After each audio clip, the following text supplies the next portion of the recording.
Buenas noches, bienvenidos a una nueva edición estelar de Costa Rica Noticias. Estamos en vivo a las 7 en punto de la noche de este miércoles 10 de febrero. Les agradecemos que se informen con la señal de Canal 13. Soy Ernesto Rivera. Recuerden que también pueden seguirnos y tener información adicional por nuestras redes sociales de Facebook y Twitter que aparecen ahora en pantalla. Tenemos muchísima información hoy, una jornada muy intensa en lo político, así que vayamos a ver nuestros titulares. Adelante.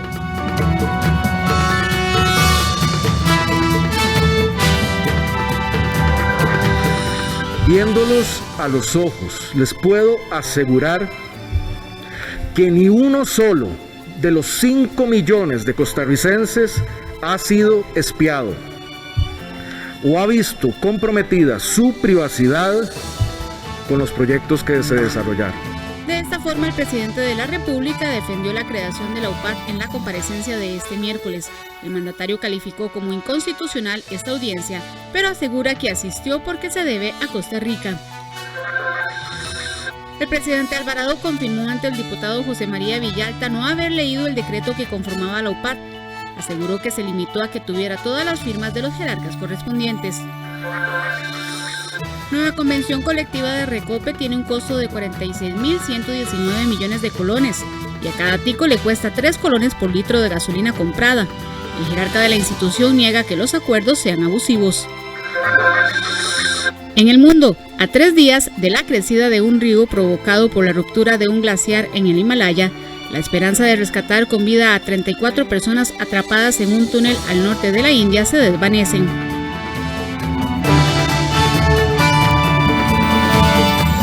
Hoy, en una maratónica sesión que se extendió durante 8 horas, el presidente Carlos Alvarado repitió en distintas ocasiones a los diputados que lo interrogaron que durante su gobierno no hubo espionaje, ni se husmeó, ni se comercializaron los datos sensibles de los ciudadanos. En uno de los momentos más controversiales de la comparecencia, Alvarado le señaló al diputado Dragos Donalescu que actuaba de mala fe en su interrogatorio. Nuestra compañera Melanie Corrales está desde muy temprano en el Congreso y desde allí nos informa. Buenas noches, Melanie, una jornada realmente agotadora la de hoy.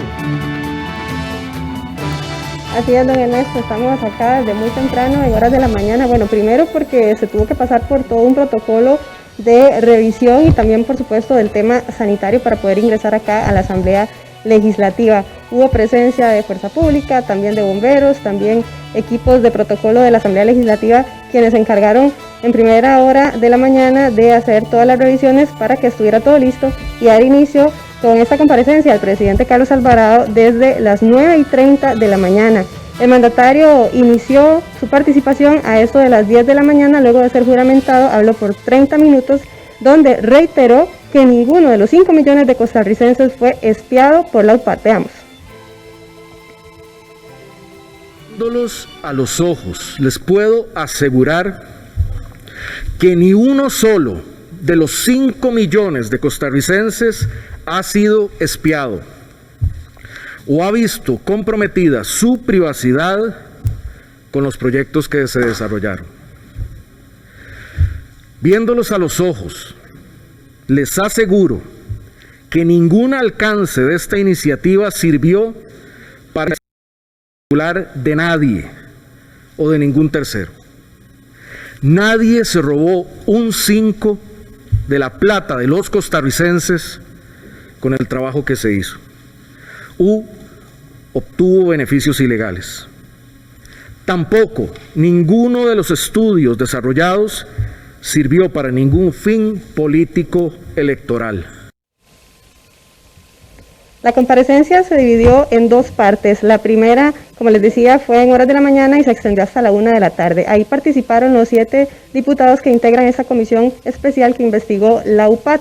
Ellos tuvieron cerca de 15 minutos cada uno para poder hacerle las respectivas preguntas a el presidente de la República. Posteriormente se decretó un receso hasta las 2 de la tarde y la comparecencia se extendió hasta las 6 de la tarde. En horas de la mañana también hubo varios llamados de atención de parte de la diputada presidenta de la comisión, la diputada Silvia Hernández, quien hizo un llamado para que los diputados mantuvieran el tono y el respeto en cuanto se le hacían las preguntas al presidente de la República. Uno de esos casos fue cuando se dio el interrogatorio del diputado Dragos Dolanescu, quien hizo varias interrogatorias al presidente y bueno, también ahí se dio un intercambio de frases fuertes con el mandatario. Veamos. ¿Se recuerda cuando nos conocimos? La única vez que he ido a casa presidencial, lo que yo le dije, que iba a ser un diputado de oposición y que iba a estar controlando una y otra vez lo que haga su gabinete y los errores que usted iba a estar haciendo y que iba a ser muy duro. Pues enos aquí, hoy voy a ser muy duro con su persona. ¿Usted sabe qué es esto? ¿O se le olvidó igual como se le olvidó la clave para sus teléfonos? Diputado, gracias. Recuerdo de nuestro primer encuentro que su hija me pidió una fotografía, y sí lo recuerdo. Ok, perfecto. Ese es un secreto. Y también quisiera, ya que hizo alusión a eso y me permite aclarar... No, señor, esto no es una conversación. No, yo le pregunto y usted responde, señor presidente. El presidente de la República le hizo una interrogación y el diputado que estaba haciendo el interrogatorio lo dejó pasar y hizo una burla, y me parece que en su posición de presidenta debe contestar a ese interrogante. Preguntaba el presidente de la República si este tipo de interrogatorio fuera del tema que convoca y demás, no está constituyendo esto una interpelación. Entonces yo agradecería que por favor la presidencia de la comisión tenga la deferencia de contestarle al presidente de la República. Gracias, presidente. Con respecto a eso, es verdad que la clave era 1, 2, 3, 4, 5, 6. Eso demuestra, diputado, que usted en su pregunta tiene mala fe, porque usted aseveró que yo no compartí mis claves y usted sabía que sí las había compartido. Eso lo que demuestra es su mala fe a la hora de preguntarme. Gracias, presidente. Muchas gracias.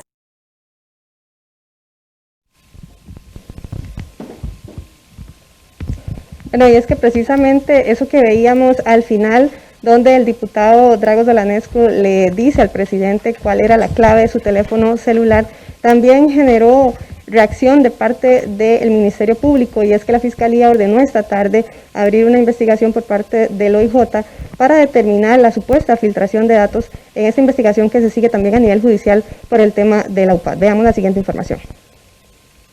Debido a lo que dijo el diputado Dragos Dolanescu sobre las claves de los dispositivos electrónicos decomisados al presidente Carlos Alvarado, es que los abogados del mandatario plantearon la queja, ya que aseguran que se está filtrando información sensible y privada del expediente judicial. Uno de los diputados presente y que forman parte de esta comisión manifestó abiertamente conocer las claves que el señor presidente dio para desbloquear sus teléfonos celulares. Esto refleja que es un incidente grave, de lo sensible del caso y de la necesidad que se garanticen los derechos constitucionales y procesales de todo lo investigado. Filtraciones como esta no deben ocurrir porque hemos advertido desde el principio que hay mucha información sensible que no está relacionada con el caso y que podría filtrarse, y esto ejemplifica que están sucediendo filtraciones, las cuales condenamos vehementemente y requerimos la aplicación de los principios y garantías tanto constitucionales como procesales. La Fiscalía General aseguró que ellos no han filtrado información, pero que el día de la apertura y copia de la información de los dispositivos móviles decomisados se realizó hace un mes con 55 personas que no forman parte del Ministerio Público.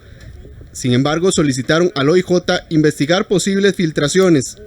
Luego de conocer la información sensible que se expuso durante la comparecencia del señor Alvarado Quesada en la Asamblea Legislativa, la Fiscalía General solicitó esta tarde al director del organismo de investigación judicial que inicie de forma inmediata una investigación penal, a efectos de determinar la identidad de la persona o personas que facilitaron al señor diputado información privada del expediente. El caso judicial por la Unidad Presidencial de Análisis de Datos se mantiene en la etapa de investigación. El próximo 11 de marzo se realizará la apertura de la prueba documental decomisada. En la causa se investigan 7 personas, entre ellos el presidente Carlos Alvarado. A ellos los investigan por los presuntos delitos de prevaricato, violación de datos personales y abuso de autoridad. Cuando se publicó en los medios de información colectiva que se había emitido un decreto en el cual se solicitaba información confidencial y se creaba la unidad especializada de datos, fue cuando, revisando el texto, especialmente en el artículo 7 de ese decreto, apreciamos que era totalmente ilegítimo y contrario al artículo 24 de la Constitución Política, que es la normativa que protege los datos íntimos y privados, y que generalmente uno como abogado sabe que para buscar ese tipo de datos necesita una orden de juez. Presentamos una querella refiriendo únicamente el prevaricato, es decir, la emisión de un decreto que sílaba a sílaba, coma a coma, viola el artículo 24 de la Constitución Política y es el instrumento con el que se pretende legalizar la intromisión en los datos que son inviolables por la misma Constitución para cada uno de los costarricenses. La Fiscalía General confirmó que el presidente Carlos Alvarado contabiliza en total 18 denuncias penales, 10 se mantienen en investigación y solicitaron desestimar 8. 2 de ellas ya fueron desestimadas por la Sala Tercera.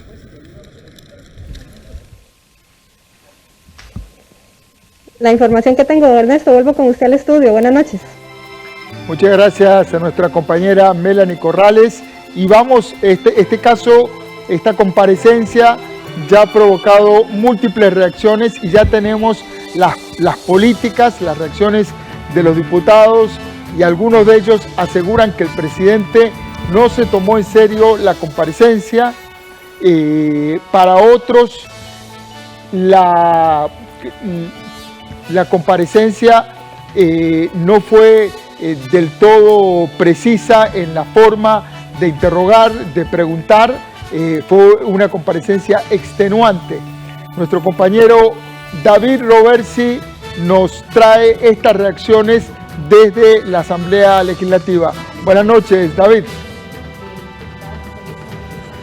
Buenas noches, Ernesto, y a todos los que nos siguen a través de Costa Rica Noticias. Como usted lo dice, bueno, y como nos lo estaba haciendo ver también nuestra compañera Melanie, fue una jornada bastante extensa, 8 horas acá en la Asamblea Legislativa, el presidente en el plenario, siempre en el marco de lo que fue la comisión de la UPAD, pues dando esta rendición de cuentas sobre la creación de esta oficina tan polémica en nuestro país, que ya pues una investigación que ha tardado pues más de un año y que lleva pues 9.000 folios en lo que es esta comisión especial que se creó. Pero bueno, muchos de estos diputados que estuvieron hoy acá, fue realmente complicado, inclusive a la hora de poder hablar.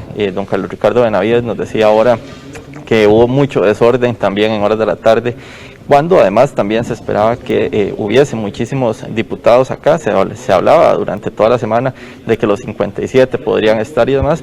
Sin embargo, pues nunca hubo más de 35 diputados acá en el plenario legislativo, evidentemente contando los 7 de la comisión especial de la UPAD. Pero bueno, como usted también mencionaba, algunos diputados fueron muy puntuales en sus preguntas. El caso de don José María Villaltas I, donde le habló al presidente sobre lo que fue la firma y donde don Carlos Alvarado decía que él no leyó el documento, pero además también le hizo referencia al tema de la Procuraduría, de por qué él no había pues tenido en sí la investigación en sus manos, este documento que ya existía, y que por qué lo había dejado de lado. Pues José María Villalta le asegura que ahí esto pues hubiese sido diferente, ya que hubiese sido vinculante este tema ahora en una verdadera investigación judicial. Don Carlos, al inicio de su intervención usted dijo que el decreto no era ilegal, que no era inconstitucional, que eso era una discusión posterior. Ante este criterio tan contundente de la Procuraduría, ¿usted mantiene esa opinión?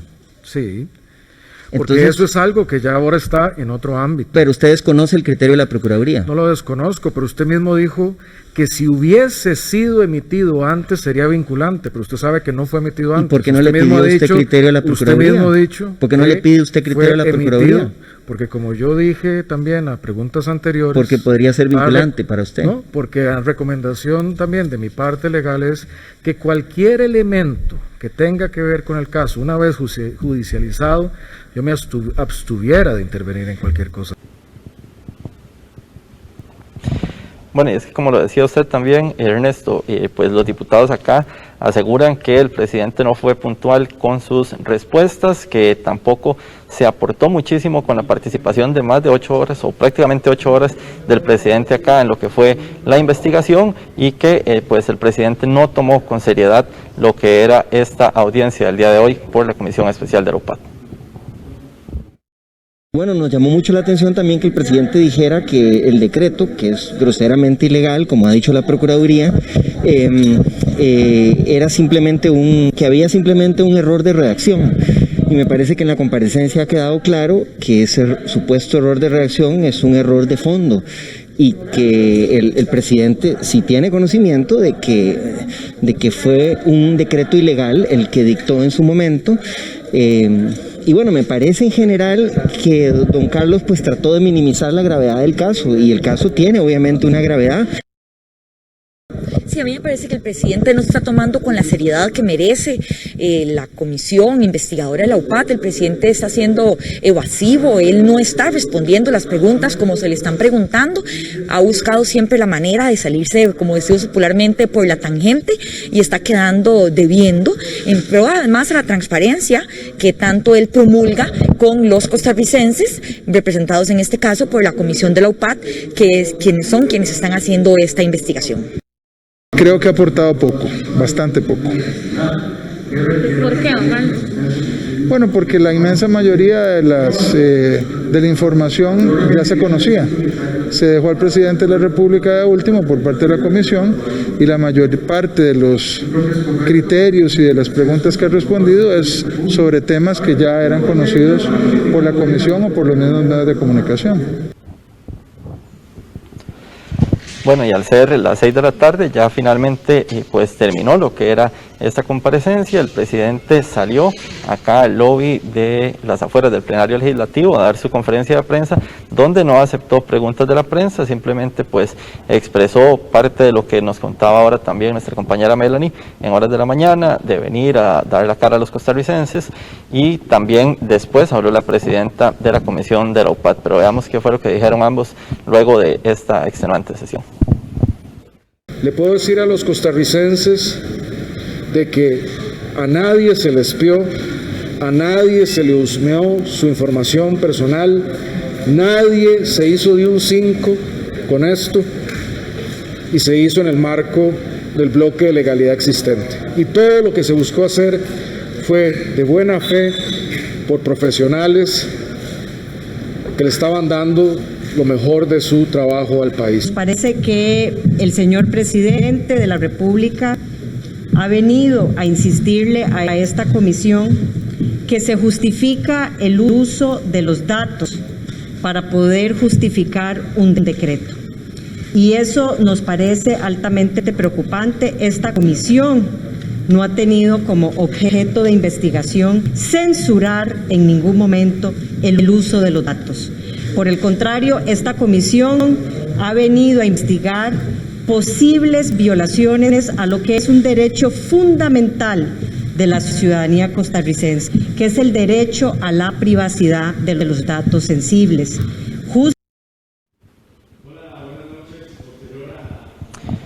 Bueno, y esto es entonces parte también de lo que estaba pues mencionando tanto el presidente de la República como la presidenta de la Comisión Especial de la Unidad de Investigación o la Unidad Presidencial de Análisis de Datos, que pues ha generado polémica durante este último año y que hoy pues tuvo esta sesión pues bastante importante con el presidente de la República, Carlos Alvarado, pero que bueno, como ustedes han escuchado a los diputados, aseguran no ha aportado muchísimo a lo que es la investigación. Esta pues ahora será entregada también a lo que es ya la Fiscalía como un aporte político. Evidentemente no tiene una injerencia propiamente en lo que es ya la investigación judicial.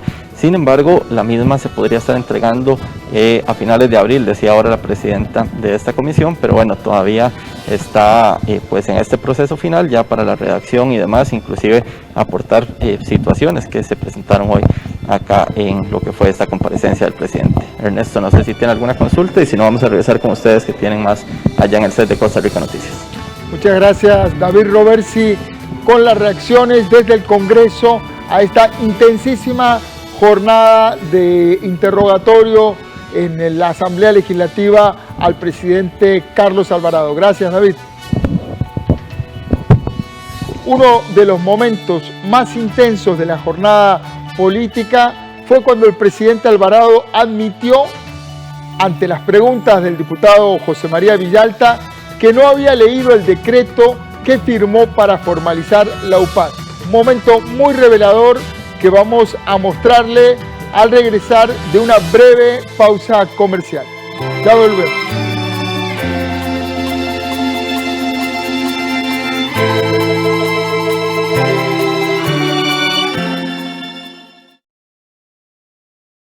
El crédito más popular para que unifique sus deudas. Lili, con una sola deuda, liberó su salario. Manuel bajó los intereses al refundir sus deudas. Y Sophie paga una cuota más baja porque canceló otras tarjetas más caras. Solicite usted también el crédito más popular y unifique sus deudas.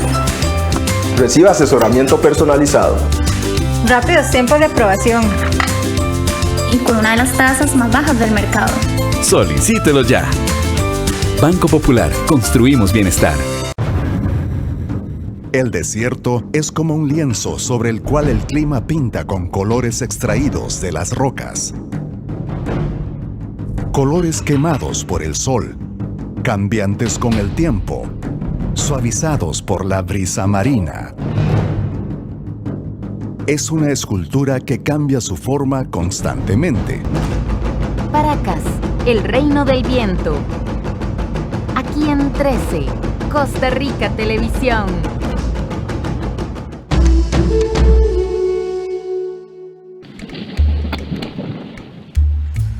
Este jaguar es Alex y reclama a su presa.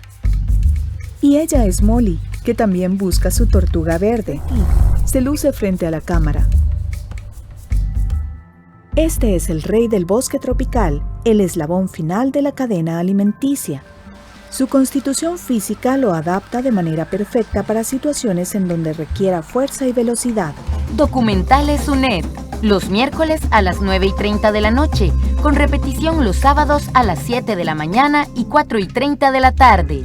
Aquí en 13, Costa Rica Televisión. La pandemia nos ha obligado a replantearnos muchas facetas de nuestras vidas. Cada día es un reto de mostrar amor desde esta nueva realidad mundial.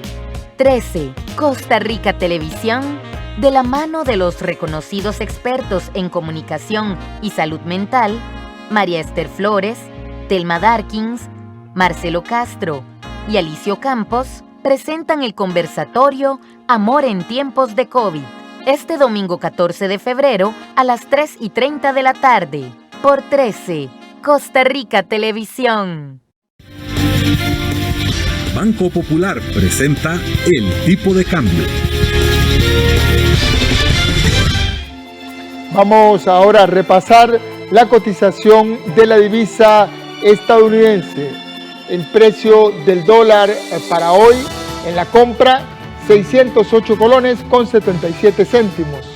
El precio del dólar en la venta, 614 colones con 55 centavos.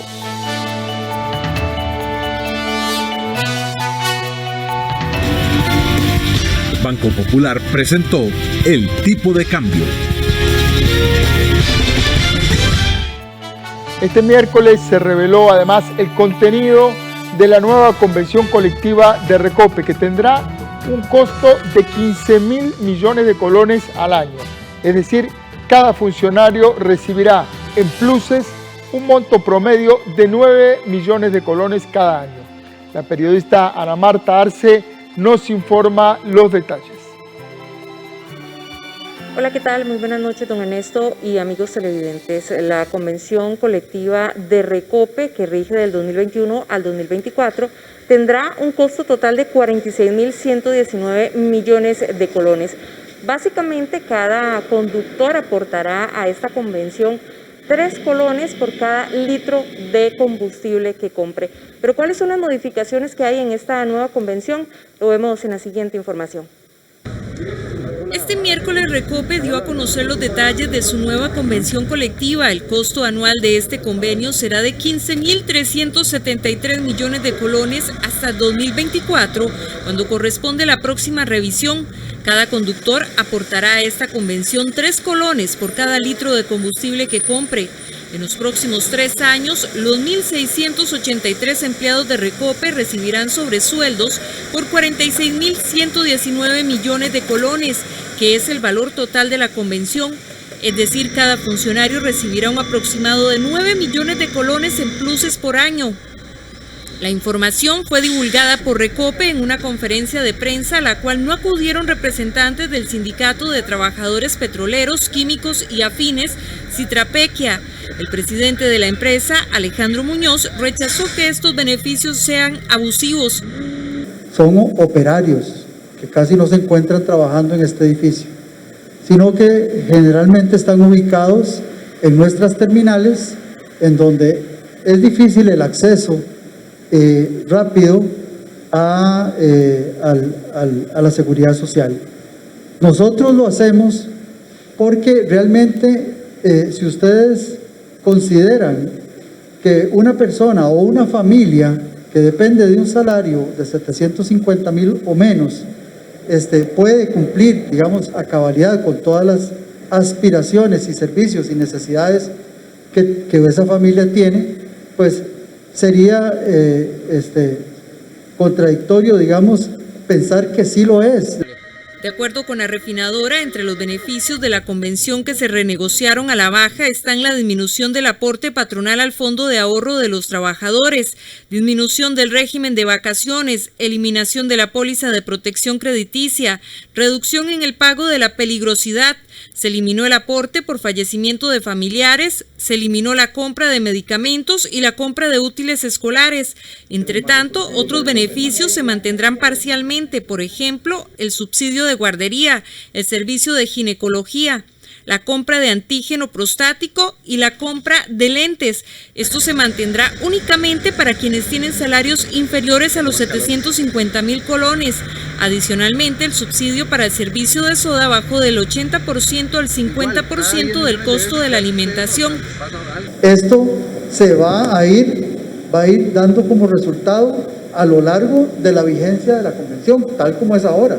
Por eso usted vio que fue bajando también la convención. Entonces, poco a poco esos ahorros se van a ir haciendo concretos, y con los estudios que se mandan a la ARECEP cada segundo viernes de mes para poder calcular los precios de los combustibles, la ARECEP es la que va determinando cuál va siendo el nuevo precio y va reconociendo a Recope su margen de operación y los otros elementos que constituyen el precio. Esta tarde, el Ministerio de Trabajo recibió la nueva convención colectiva para el proceso de homologación. La convención se dio a conocer luego de varios días de hermetismo y cuestionamientos. Según el presidente de Recope, en esta ocasión, con las modificaciones, se logró una reducción de 23.525 millones de colones. Actualmente hay 1.683 funcionarios en esta institución. Don Ernesto, de amigos televidentes, es la información que tengo de momento. Vuelvo con usted al estudio principal, donde tiene más noticias. Buenas noches. Buenas noches, gracias a nuestra compañera Ana Marta Arce. En temas de educación, la deuda de los centros educativos privados con la Caja Costarricense del Seguro Social creció en un 120% en comparación con el año anterior. 31 patronos deben a la Caja poco más de 701 millones de colones. Veamos la información. Los centros educativos privados, incluidas escuelas, colegios y universidades, incrementaron en un 120% su deuda con la Caja Costarricense de Seguro Social durante el último año. Según el reporte de la Caja, al mes de febrero del 2019, la morosidad de este sector fue de 319 millones de colones, mientras que para el año anterior ese monto subió a 701 millones de colones. Esto correspondió al monto adeudado por 31 centros educativos. No obstante, del total de 280 centros educativos privados entre escuelas, colegios y universidades que están autorizados por el Ministerio de Educación Pública, el 88% de ellos sí se encuentran al día con la Caja, según reveló una revisión de la Dirección de Cobros con corte al 8 de febrero del 2021. La morosidad total de estos patronos, incluyendo periodos anteriores a febrero del 2019, alcanzan los 744 millones de colones, de los cuales el 99.6% corresponden a centros educativos de primaria y secundaria. Los 10 mayores morosos tienen una deuda que suma los 701 millones de colones, y sobre estas deudas la institución tramita un total de 12 procedimientos de cierre de negocios por morosidad, 4 denuncias por el presunto delito de retención indebida por el no pago de las cuotas obreras y 4 demandas de cobro judicial. Al 31 de enero del 2021 se registraron 16.386 patronos activos ante la Caja Costarricense del Seguro Social, quienes adeudan a la institución 89.752 millones de colones, estos sin intereses. La lista de los 12 centros educativos puede visitarla en nuestro sitio web www.costarricamedios.com. Vamos ahora a hacer nuestra primera pausa comercial. Enseguida venimos con muchísima más información.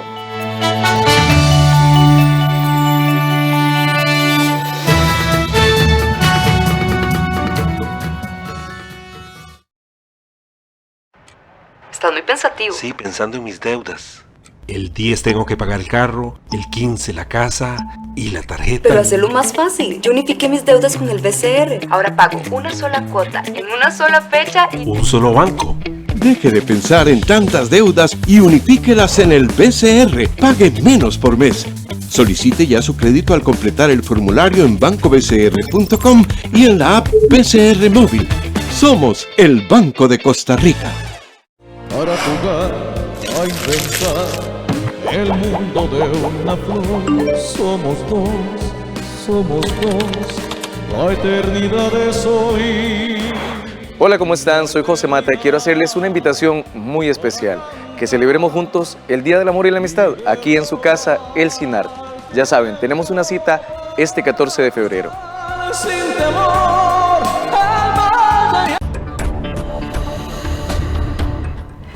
Hola, ¿qué tal?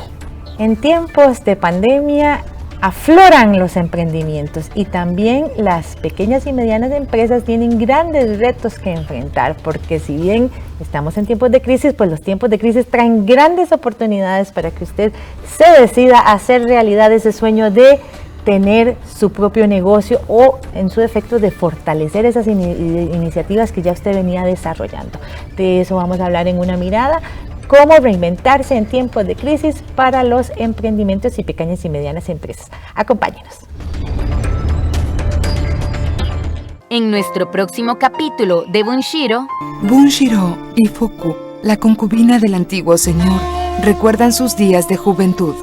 Aunque Eskesaemo, el padrastro de Bunshiro, era un hombre callado y no poseía grandes riquezas, Bunshiro lo admiraba y quería seguir sus pasos. Tengo entendido que a su padre lo arrestaron por involucrarse en la disputa por la sucesión del señor.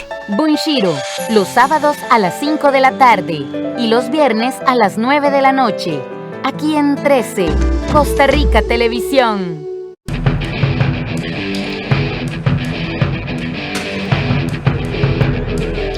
En este momento vamos a tener un adelanto de lo que viene en los deportes, en Deportivas del 13, en unos minutos, 8:30 de la noche. Tengo aquí conmigo a José David Pérez. Buenas noches, José David. Todo el mundo con la expectativa de cómo saldrá el sorteo de Conca Champions. Efectivamente, buenas noches, don Ernesto, y a nuestros televidentes. Ya se definieron, son 2 equipos estadounidenses. Estaba la expectativa si los mexicanos, si el León, si el América, si Monterrey iban a ser rivales de Alajuelense y del Deportivo Saprissa en Conca Champions. No sé si la frase es que favoreció no enfrentar de primera mano a los equipos mexicanos. Le tocarán 2 rivales complicados. La MLS, indudablemente, el fútbol de Estados Unidos ha crecido mucho a nivel de clubes, invierten mucho dinero esos equipos. Así que veremos qué sucede. No hay partidos fáciles ya. No, ya no. Ya eso de que los norteamericanos vienen aquí, tienen miedo de los estadios y ese tipo de cosas, yo creo que a nivel de clubes, por lo menos, ya ahí no hay. Nadie le tiene miedo a nadie y los partidos se ganan en la cancha. En la cancha. Habrá que jugarlos. Y algo interesante, que lo veremos en la sección deportiva, aparte de temas de boxeo, temas variados como siempre, es que si Alajuelense y Saprissa clasifican a la semifinal, se enfrentarán entre ellos. 8:30, Deportiva del 13. Así es. Muchas gracias, José David Pérez. Hacemos una nueva pausa comercial y enseguida regresamos. No se vaya, ya volvemos.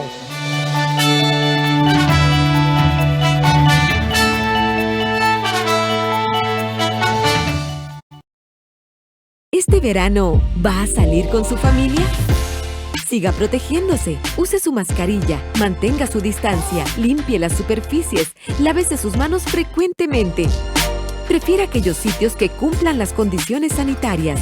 No olvide llevar jabón para lavarse las manos, solución alcohólica y toallas de papel. Es su responsabilidad cuidarse y proteger a los que ama. Por una familia segura. Caja Costarricense de Seguro Social. La torta de carne de Shanghai es muy famosa en China. Su historia se remonta al siglo XVIII. Su característica principal es su abundante y tierno relleno de carne que contrasta con la cubierta del caldo. Este bocadillo es muy popular entre los residentes del norte del país. La delicia que puede presentarle tiene una forma parecida a la pagoda y múltiples capas, muy deliciosa y muy famosa de Xi'an. Acompáñame. De China a tu cocina. Los sábados en 13. Costa Rica Televisión.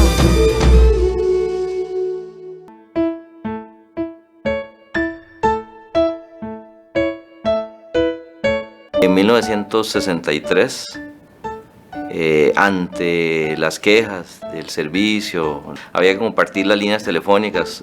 2 casas tenían el mismo número de teléfono. Entonces se le pide a ICES hacer el desarrollo de las telecomunicaciones también, con la ley 3226. Forjadores, los sábados a las 4 de la tarde, aquí en 13, Costa Rica Televisión. Nos dicen que los animales son el alma de la naturaleza. Esta semana, la extinción de los animales. Pero los animales llevan una historia de tragedia. Tenemos entonces una deuda muy importante con los otros seres que nos han acompañado. ¿Por qué crees que algunos animales se extinguen? Algunos porque vamos invadiendo el medio ambiente donde ellos han crecido y se han desarrollado. Código Verde, los domingos a mediodía, aquí en 13, Costa Rica Televisión.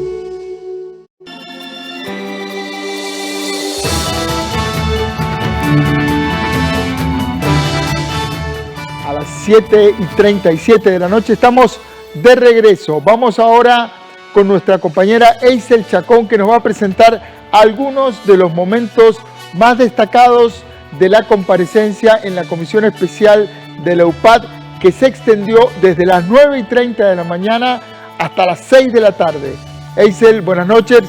Un verdadero tour de force el que vimos hoy, y con algunos momentos muy reveladores de ambos lados, del lado del presidente y del lado de los diputados que lo interrogaron. Así es, don Ernesto, muy buenas noches. Una jornada de 8 horas consecutivas con algunos recesos intermedios, sin embargo una jornada bastante intensa la que se vivió esta tarde y noche en la Asamblea Legislativa, luego de esa comparecencia en la que los diputados pues cuestionaron diversos aspectos sobre la conformación de la UPAD al presidente Carlos Alvarado. Una jornada entre ataques unas preguntas un poco más corteses, algunas respuestas escuetas también por parte del presidente de la República. Precisamente vamos a ver en este momento en 6 pantallas resumidas las principales frases que se dieron a conocer hoy a lo largo de la jornada. Vemos en pantalla la primera declaración del presidente al iniciar esta comparecencia, minutos antes de las 10 de la mañana. El mandatario aseguró que ni uno solo de los 5 millones de costarricenses ha sido espiado mediante la conformación de la UPAT. Según él, nadie se robó un 5 de la plata de los costarricenses con el trabajo que se hizo. También el mandatario aseguró que ninguno de los estudios realizados sirvió para ningún fin político electoral. Eso fueron parte de las principales declaraciones que dio a su inicio de la comparecencia el presidente Carlos Alvarado. Vemos la siguiente gráfica en la que le mostramos la interpelación que hizo el diputado Dragos Dolanescu, diputado independiente. Fue uno de los más agresivos, por decirlo de alguna forma. Inclusive al inicio de su postura le aseguró al presidente y le recordó cuando se conocieron, le dijo así textualmente: recuerda cuando nos conocimos, la única vez que he ido a casa presidencial, y yo le dije que iba a ser un diputado de oposición. Hoy voy a ser muy duro con su persona, y literalmente así lo fue. También le cuestionó: ¿usted sabe qué es esto? ¿O se le olvida, al igual que las claves para sus teléfonos? Al referirse al diario La Gaceta, en ese momento le dijo esa frase el diputado Dolanescu al presidente de la República.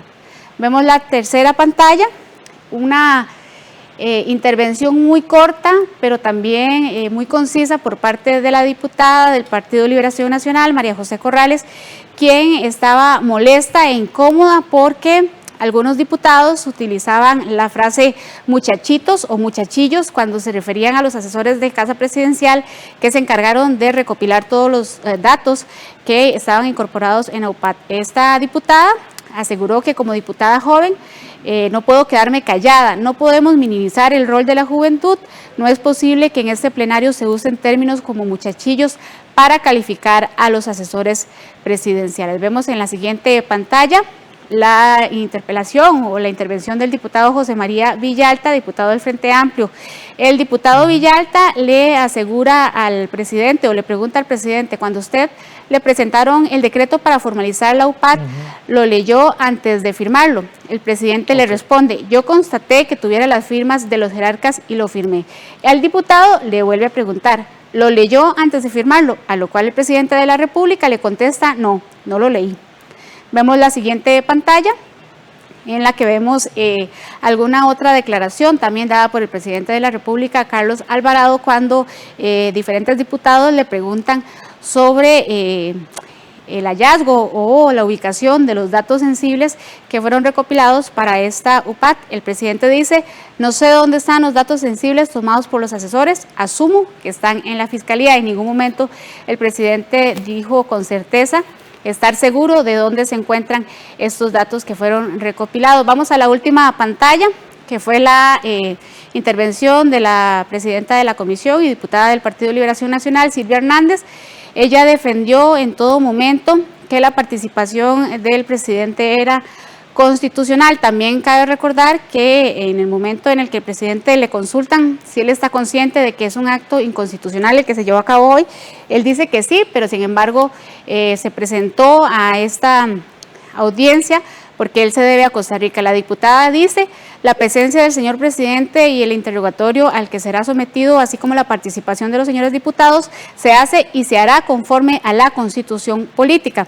También en parte de su intervención, la diputada presidenta de la comisión dice: lo que no estamos entendiendo es que los medios también importan para los fines. Esta frase se refiere a que ella en repetidas ocasiones le preguntó al mandatario Carlos Alvarado sobre las potestades que él le había dado a diferentes asesores para solicitar datos sensibles, por ejemplo, al OIJ o al Ministerio de Seguridad, a los cuales el presidente de la República siempre dijo: no, yo no di explícitamente esta orden. Sin embargo, los asesores sí tuvieron la oportunidad de pedir datos. Don Ernesto, sin duda alguna, una jornada, como lo decíamos, muy intensa, en la que ya vimos, salieron pues varias frases fuertes y que se puede revelar en estas 8 horas de trabajo legislativo. Frases fuertes y algunas revelaciones. El diputado Dolanescu dijo la clave que el presidente usaba en su teléfono y eso no hay otra manera de que lo sepa, salvo que se haya filtrado del expediente judicial.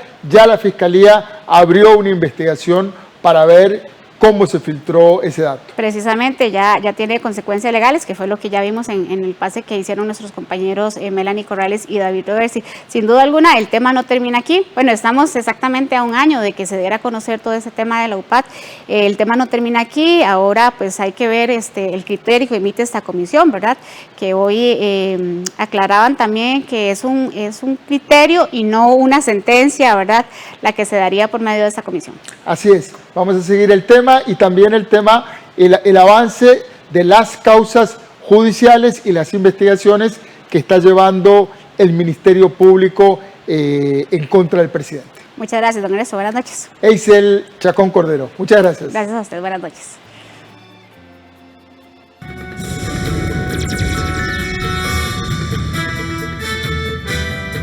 En las noticias del mundo, la esperanza de supervivencia de las 34 personas bloqueadas en un túnel disminuye hora a hora este miércoles, 3 días después de la devastadora crecida de un río provocada por la rotura de un glaciar en el Himalaya, en el norte de la India.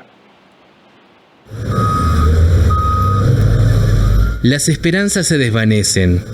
Los socorristas redoblaban sus esfuerzos el miércoles para rescatar a 34 personas bloqueadas en un túnel cerca de una central hidroeléctrica dañada en el norte de India, 3 días después de la devastadora crecida de un río provocada por la rotura de un glaciar en el Himalaya.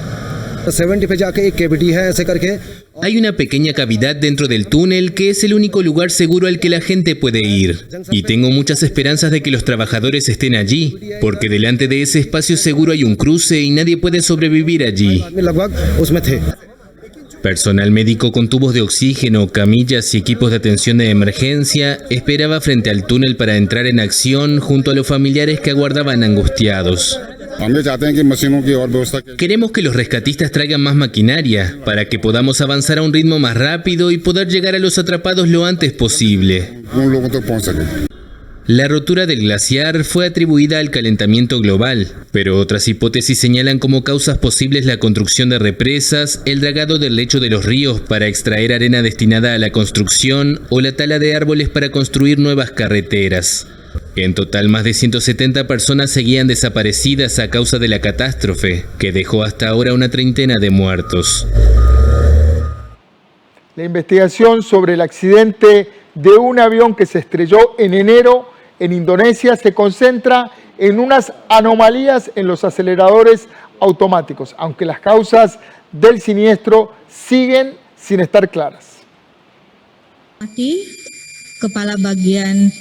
La investigación sobre el avión Boeing que se estrelló en enero en Indonesia se centra en anomalías en los aceleradores automáticos, aunque las causas del accidente siguen sin estar claras.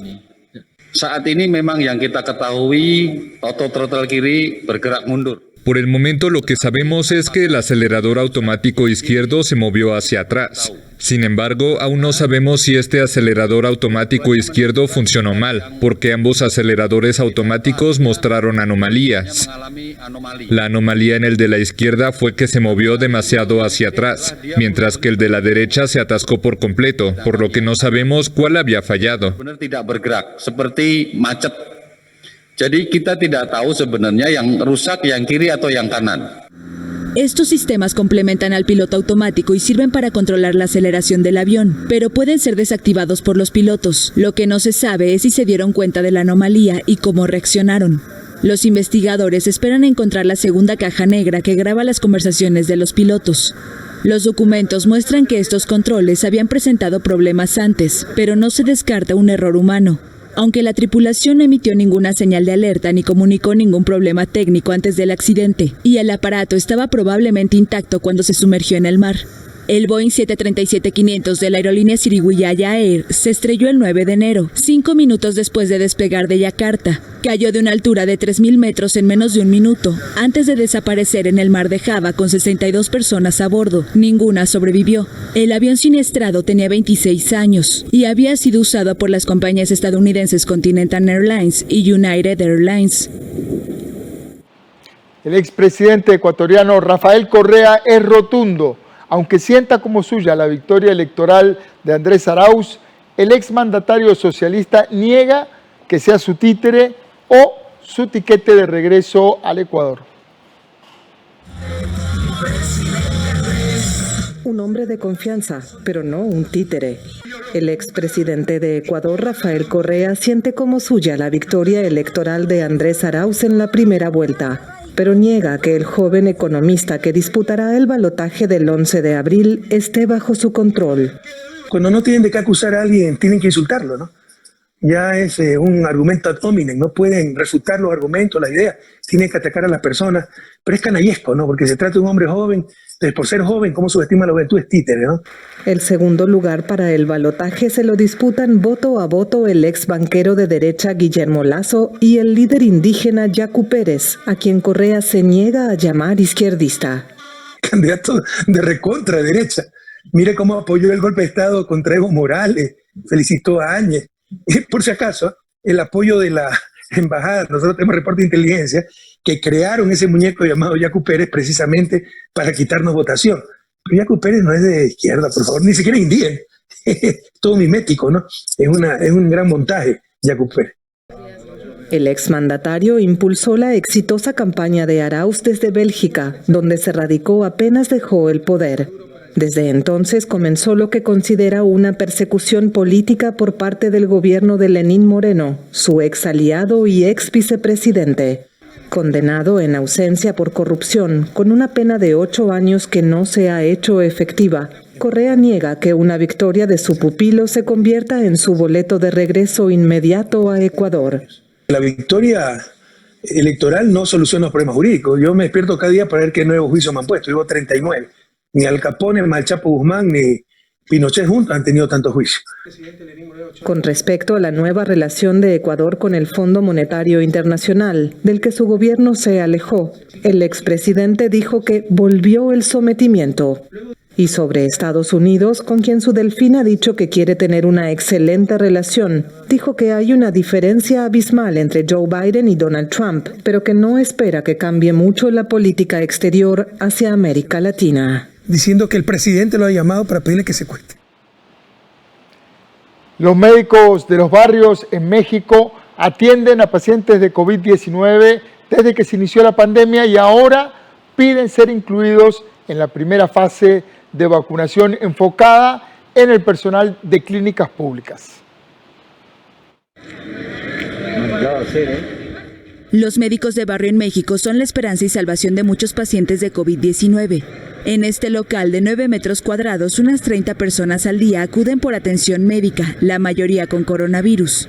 Erika Reyes trata a sus pacientes en el Estado de México siguiendo la guía del gobierno y recomendaciones de colegas. Los médicos de barrio cobran entre $2 y $5 por consulta, frente a los $10 a $25 de clínicas privadas o centros médicos más grandes. En México, el 43% de las consultas generales se realizan en sitios privados, según la Unión Nacional de Farmacias, Clínicas y Consultorios UNIFAC. Esa red da 180,000 consultas diarias, casi la misma cantidad que el Instituto del Seguro Social antes de la pandemia. A pesar de ello, los médicos de barrio cuyos locales suelen funcionar como anexos a cadenas de farmacias no han sido incluidos en la primera fase de vacunación contra el virus, por ahora centrada en el personal de clínicas públicas.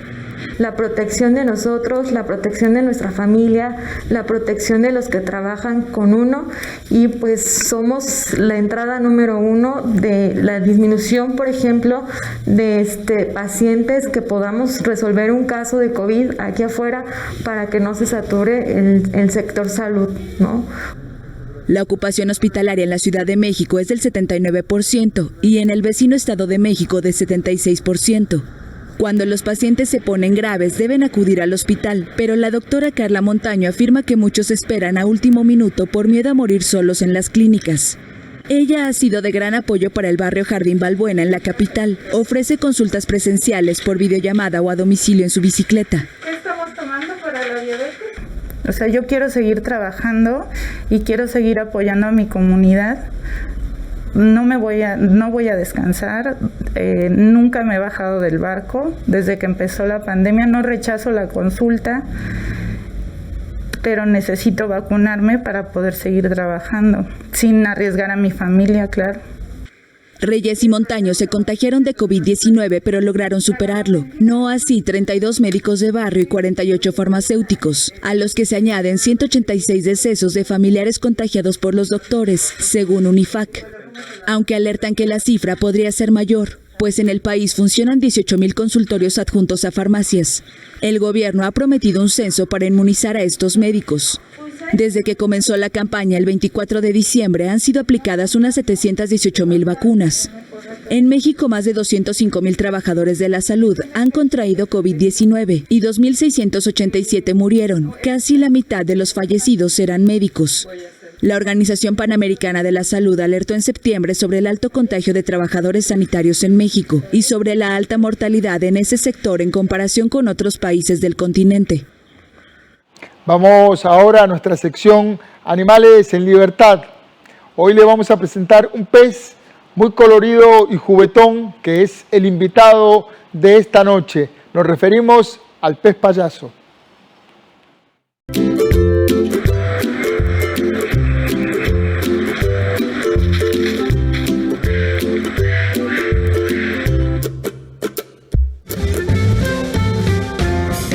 La especie de hoy habita el Océano Pacífico, en aguas cálidas a 20 metros y entre corales y anémonas.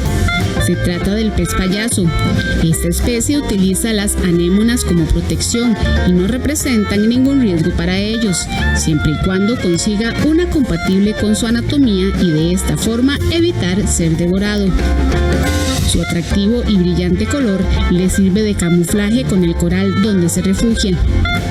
El pez payaso es inquieto, curioso, observador y muy activo. Puede convivir con otros peces, pero con la edad se vuelve territorial y rechaza a los de su especie que no forman parte de su colonia. En materia de sexualidad, la hembra es la dominante gracias a su tamaño y el segundo pez más grande es el macho reproductor. El pez payaso es una especie hermafrodita. Nacen machos, evolucionan y al morir la hembra se transforman y cambian de sexo para garantizar su reproducción.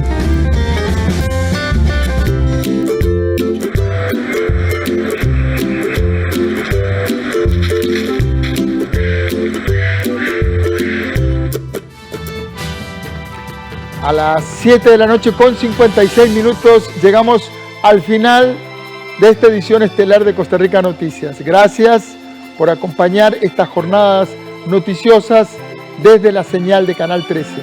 En unos minutos voy a conversar con el especialista en comunicación y estrategia política, Gustavo Araya. ¿Cómo salió el presidente después de 8 horas de responder preguntas? Ya volvemos con esta entrevista de fondo.